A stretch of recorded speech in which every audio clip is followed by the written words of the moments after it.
penting. Oleh sebab itu katanya jagalah sumber air yang ada di bumi. Contohnya jangan buang-buang air, dimatikan kerannya, ya kan? Sekarang coba kita baca sama-sama. Air dan listrik menjadi kebutuhan manusia yang tidak bisa digantikan oleh apapun. Kegiatan sehari-hari akan terganggu ketika pasokan air dan listrik terganggu. Di Indonesia, pembangkit listrik tenaga air adalah salah satu upaya yang dapat dilakukan untuk memenuhi seluruh kebutuhan pasokan listrik bagi masyarakat. Inilah dia pembangkit tenaga listrik air. Gambarnya ini tadi adalah pembangkit tenaga listrik air. Ini dia mesinnya untuk memproduksi air. Baiklah, selanjutnya banyaknya ketersediaan air menjadi salah satu alasan paling mendasar untuk membangun pembangkit listrik tenaga air di Indonesia. Oleh karena itu, tidak mengherankan jika di Indonesia memiliki banyak waduk atau bendungan. Waduk atau bendungan adalah salah satu rangkaian sistem dari pembangkit listrik tenaga air. Aliran air dari bendungan atau waduk digunakan untuk menggerakkan turbin yang akan membangkitkan energi listrik. Coba sekarang Ibu tanya, gimana jadinya cara kerja tenaga listrik tadi? Ayo.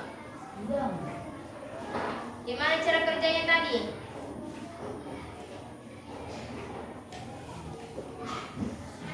Cara kerjanya di Indonesia ada waduk atau bendungan.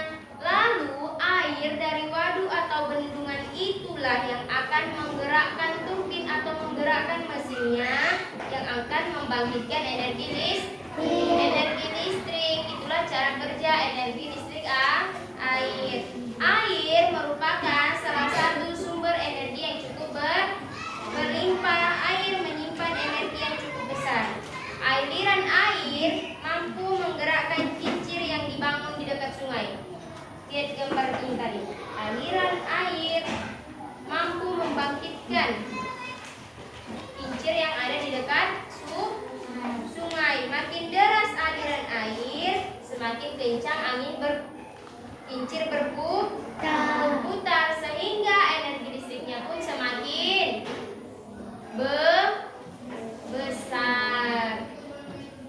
Dengan adanya PLTA di Indonesia ini diciptakan PLTA atau pembangkit listrik tenaga air, sehingga ketersediaan energi listrik ke rumah-rumah akan terpenuhi. Jadi air yang ada di rumah kalian itu kok bisa sampai ke rumah kamu? Tak pernah kamu terpikir kok bisa tiba-tiba ada air keluar dari keran? Itu disebabkan dengan adanya PLTA, pembangkit listrik tenaga air, yang memasuki air-air ke rumah-rumah. Kita pun bisa memanfaatkannya untuk menghidupkan berbagai peralatan listrik yang memudahkan kita untuk sehari-hari seperti lampu, televisi, dan peralatan lainnya. Coba anak ibu, ayo kita membaca halaman 6 tentang lingkungan. Ayo kita membaca halaman 6 tentang lingkungan. Mari kita baca bersama-sama. Manusia tidak bisa dipisahkan dari lingkungan alam dan lingkungan sosial. Lingkungan adalah segala sesuatu yang ada di sekitar manusia yang berikut fungsi lingkungan bagi kehidupan. 1. Lingkungan sebagai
membacanya? Sudah paham dari bacaan tersebut? Sudah paham semuanya? Betul? Ibu kasih pertanyaan? Iya. Kita buka, ayo berlatih. Lengkapi peta pikiran berikut. Yang pertama, siapa yang bisa menjawab apa itu lingkungan? Siapa yang bisa menjawab? Ayo. Iya, apa Kak? Berdiri Kak. Apa itu lingkungan? Baca buat ya Kak.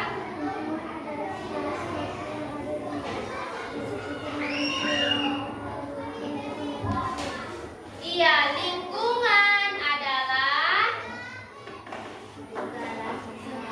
mana suaranya? 1, 2, 3. Lingkungan adalah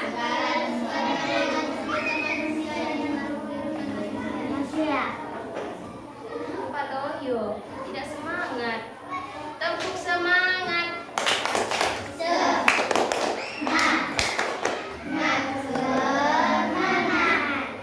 Sekarang ibu tanya, apa itu lingkungan?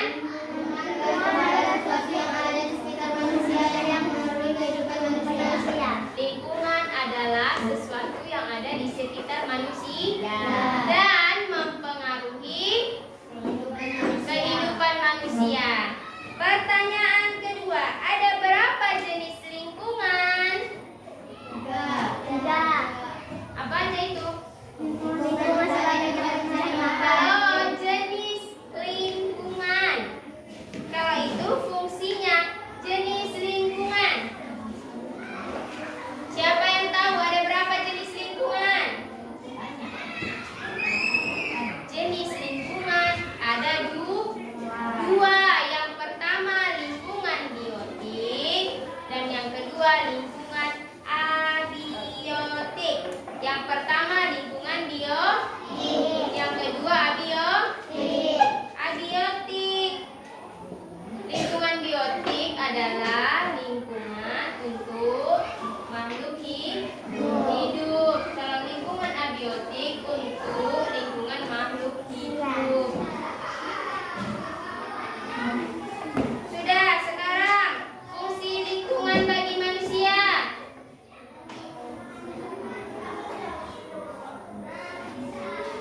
Fungsi lingkungan bagi manusia, ayo.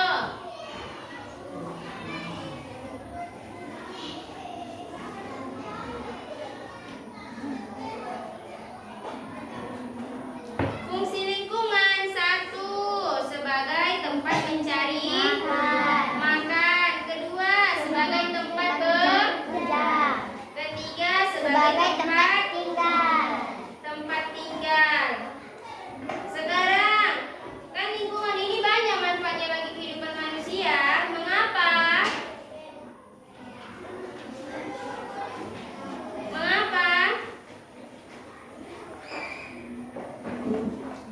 Karena setiap makhluk hidup memerlukan lingkungan sebagai tempat tinggal. Makanya lingkungan itu sangat banyak manfaatnya bagi kehidupan manusia.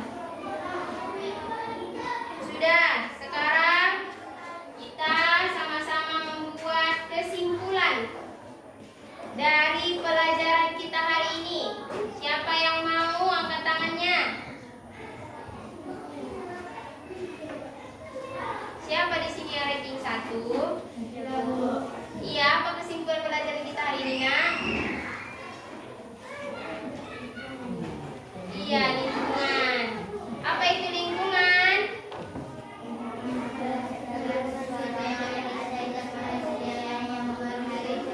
Iya, jadi kesimpulan pembelajaran kita hari ini adalah kita belajar tentang lingkungan. Lingkungan adalah segala sesuatu yang ada di sekitar manusia dan mempengaruhi kehidupan manusia.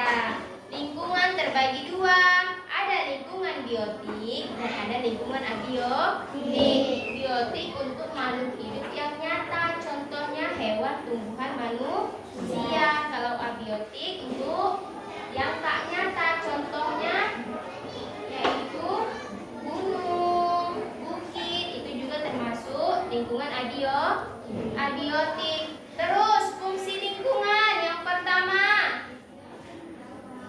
sebagai tempat mencari makan. Kedua, tempat untuk bekerja. Yang ketiga, sebagai tempat tinggal. sebagai tempat tinggal. Bisakah manusia hidup tanpa lingkungan? Tidak. Kenapa? Karena makhluk hidup memerlukan lingkungan sebagai tempat tinggal. Sekarang anak ibu, siapa yang mau menyampaikan apa yang ibu sampaikan tadi?